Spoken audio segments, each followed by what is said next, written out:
I think it all comes down to one thing, Xavier. What mood are you in? Do I want to hear nice, soft, easy-going music? And let me tell you about you, but when I'm on these 10 to 30-hour drives, sometimes I don't want to listen to anything. Sometimes I have satellite radio. I'll listen to a football game. Sometimes I'll play music, and it just depends on what frame of mind you're in. Depends if you're alone, you're with somebody else, whatever the case may be. You follow me? So it Yes. just depends on the mood. So when you drive, okay, at driver's ed, they teach you to go to 10-2. Do you drive with the 10-2? Most of the time I do. But sometimes I will say that I do drive one-handed sometimes. No. But I also know not to have that other hand occupied with something else either. Because something else I try not to do, Scott, I try not to eat and drink while I'm driving either, because you never know how that's going to go. That's true. I mean, I drive sometimes 10-6 or 10-7. It doesn't matter. My left hand is on the wheel somewhere, and then my right hand. Depends if I'm on the interstate or whether I'm on a regular road, with traffic lights or whatever the case is. The main thing is, no matter whether you go 10-2, 10-6, 10-7, as long as you can control the vehicle, you're all right. You don't know what's around you, what's behind you, what's in front of you. You don't know whether weather applies. The one thing that really drives me absolutely ballistic, okay, is when I see some moron at the traffic light texting. Oh, God, I hate that. I just do. Do you know one of the first states that ever instituted the safe belt law? You know who that was? No, I do The not. state of Michigan, my home state. And then everybody else is a copycat society. They all started doing it after that. I guess they figured people didn't want to protect themselves, so the states regulated it and forced them to do it, whether it's in the fine. I don't know if any time you'll get points for it, but pay a big fat fine, I guarantee you'll wish you had that belt on. I'm not going to sit here and tell you that I haven't been guilty of not wearing a seatbelt or two, but after a while you do it because those fines will add up and you don't want to be bothered with the headache of those red and blue lights going off for something outright stupid. So let's look at some of the main thing that we initially talked about. I'm going to give you names of certain catchphrases, and I want you to give me definitions. Ready? One at a time. Reckless driving, what's your definition of it? Driving while distracted. Okay. Want to elaborate on that, or is that good enough? No, that's good enough because there are so many other different distractions that can take place. Okay. Cell phones. Personal cellular devices that allow you to call and text anyone. Okay. Pay attention. Simply just having an open mind and being focused on the task at hand. Okay. Interstate. A roadway. A roadway that can go beyond city to city, state to state. Yeah, with no traffic lights. Yes. Car crashes. Vehicles colliding with each other. Okay. All right. Well, all right. That's okay. So now, when you look at any of those 5 phrases, which ones perturb you the most? It would have to be the reckless driving. Right. Because, when you say car crashes, it's like, yeah, there's a cause to every single crash, but sometimes those crashes are just inevitable. But, when you're talking about reckless driving, you're getting into a topic in which, why things can go. And, I'm not just blaming this on cell phones. Sometimes you have people out there who are, for some reason, speeding on these roadways, driving as fast as they possibly can, and when it's time to stop, they have to immediately put brakes onto that vehicle that they're driving, and they can't put the brakes on fast enough, and they end up colliding with another vehicle in front of them, and that leads to a cluster effect of multiple vehicles now crashing into each other. And God forbid if it's someone who's on a motorcycle, because their chances of walking away without any injuries they're very slim to none. So let's talk about a phrase which has been going back probably a long time, but now it takes a lot more. There's more importance on it. What about road rage? How many of the you obviously work for the ABC affiliate out in Sarasota? Give me your definition of road rage and how often do you encounter it with your job? I don't really encounter road rage very much with my job, but I have seen it through a few times I've been down here. And the best word I can just describe for that is ignorance while being mobile on the roadway. Yeah, amazingly enough, how many people do some things that trigger someone else's reaction. Yeah, I mean, but unfortunately, that's just the way it goes. You know, I'm sure you've probably seen it reported on your station. A road rage incident led to a murder. Pretty hard to avoid. If you don't see it at your station, you're going to catch it on social media, right? Yes, it definitely makes its rounds on social media. And Scott, I've told the story once, and I'll tell it again.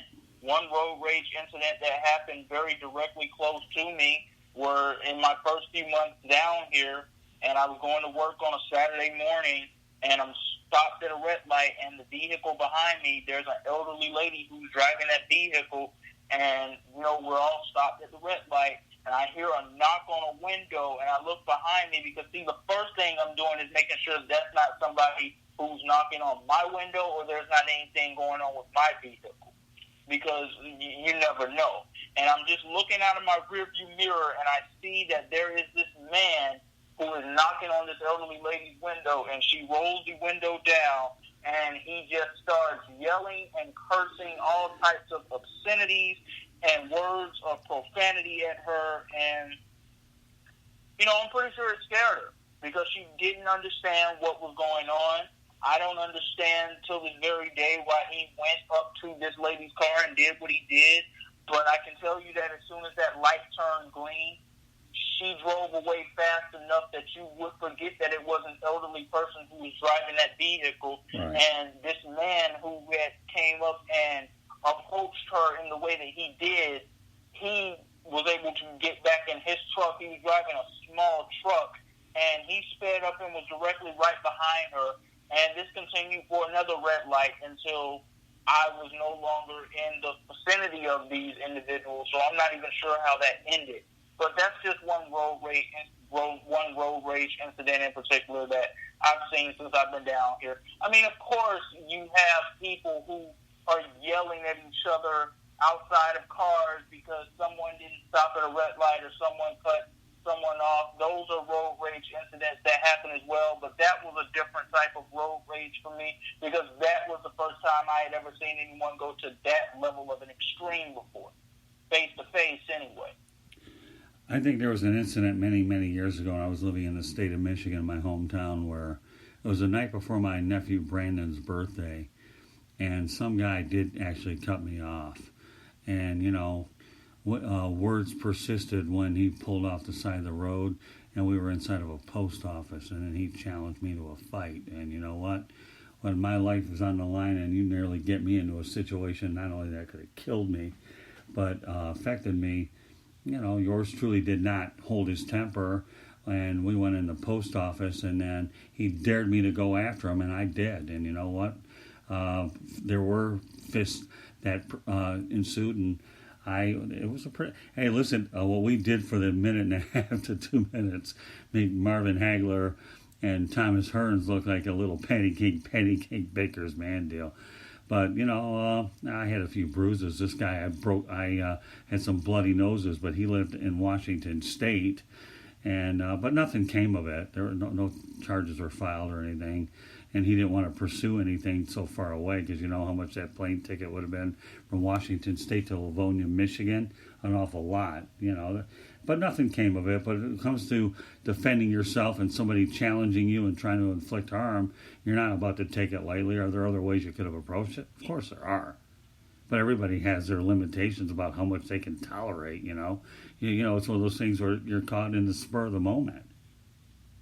It can happen to all of us, right? Well, I definitely understand that, and I can't say that I fault you for doing so right there because, it's as you said, it's an incident where he could have killed you, right. And he also could have killed himself, too, right. Depending on how your vehicle would have reacted to something like that. Right. So, it's an incident that could have ended up very tragically. Very thankfully it didn't, but I understand how things can go like that because, this goes back once again that these vehicles and these cars, these are not toys. Right. These are machines, That's and right. they are deadly weapons. Yeah, I was actually wearing a Detroit Lions jacket. I don't know if I have any blood stains that were left on it because as soon as that happened, I took that jacket to the cleaners, by the way. I still have the jacket, by the way. And I got it, probably most of it taken care of. And even though I had a few bruises the night before, I ended up going over to the drugstore, covered them up with a little bit of makeup. Nobody even noticed it. Nothing came of it. I had a company attorney that helped me, go through. He said, don't worry about it. I told him what happened, and nothing came of it.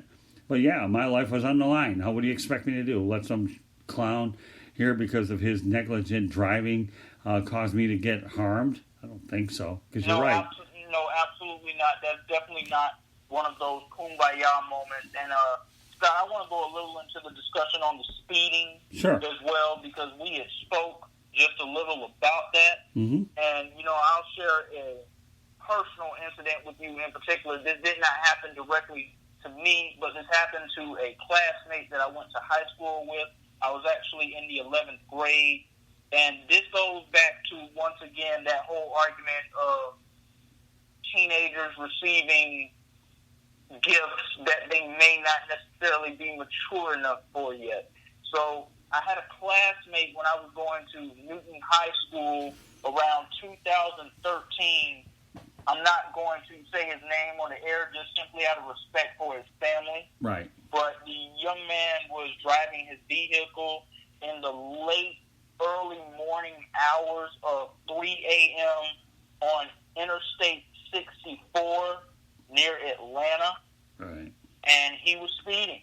As a matter of fact, he was racing with someone.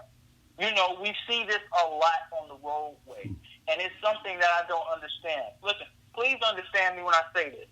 I have pulled up to a red light many times, and I've had a driver in a vehicle look at me and rev their engine up and give me the signal like, yeah, let's do this when the light turns green. And I simply look at him like he's a clown because that's exactly what he is if he thinks I'm honestly about to come out here and get in a racing competition with him. Are you absolutely serious? No, I know. I understand that what I have and what you have are deadly weapons. And we kill ourselves or we could kill each other if we go out here and we do something that could end up going totally, totally wrong. I don't care how fun you may think this is.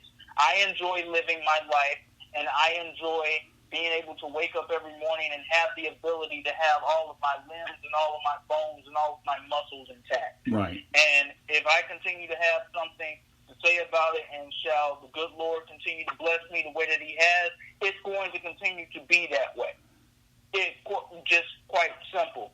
But, me getting back to my story, the young man was racing against someone on the roadway, and there was a turn block that was coming up. I'm not exactly sure. They were coming up on a bridge, I believe, and it was a turnpike, actually, that was coming up. And he didn't know that the turnpike was coming up. But I believe the other driver close to him did, because, to my knowledge, this other driver in this other vehicle was simply continuing down the roadway when this happened. And the young man's vehicle made direct contact with the turnpike. He immediately crashed, and he went flying out of the vehicle, and it was a head-first, head-on collision that did not involve another vehicle, and it ended very tragically with the young man losing his life at the age of 18. It was a very sad and somber morning at Newton High School that morning. Wow. Well, I can only imagine. Well, many years ago, once again, when I lived in Michigan, I had dropped my grandmother off at home. She was like 79 at the time. She did make it to 80, thankfully. But a AAA driver ran a red light, and I got... and I was on the receiving end of that thing. I will tell you what, they had to take me out with the jaws of life. I think I had a Jeep at the time, so thankfully the vehicle was pretty strong. And I'll tell you what, Talk about getting your bell rung. I definitely got mine, but I was just thankful that my grandmother